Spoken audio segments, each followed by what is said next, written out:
En théorie, on est sur une piste cyclable. À droite, oui.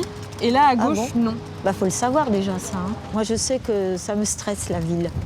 Nouveaux aménagements, pistes cyclables, travaux, des obstacles qui nous paraissent simples à aborder, mais qui peuvent transformer une rue en réel parcours du combattant pour les déficients visuels.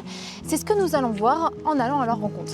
Qu'est-ce qui génère en vous le plus de stress quand vous êtes dans la rue? Quand on va dans les rues commerçantes, on ne peut pas marcher sur les trottoirs parce qu'il y a les terrasses de café, il y a des panneaux d'affichage.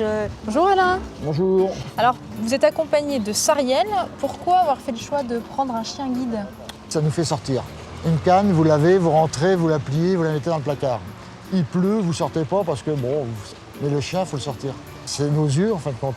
La sortie des parkings, il n'y a pas de repères et rien du tout. Tout est uniforme, ce qui fait qu'il faut travailler un peu à l'oreille.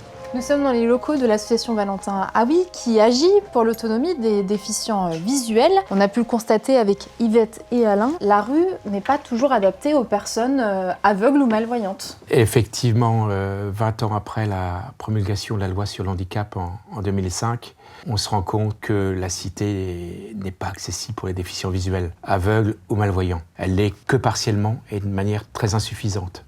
On est en danger permanent, on n'a plus de repères.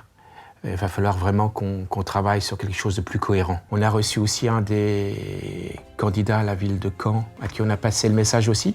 L'idée, c'est de créer chez eux une prise de conscience. L'association est en recherche de bénévoles et de dons. Toutes les informations nécessaires sont à retrouver sur leur page Facebook ou leur site internet.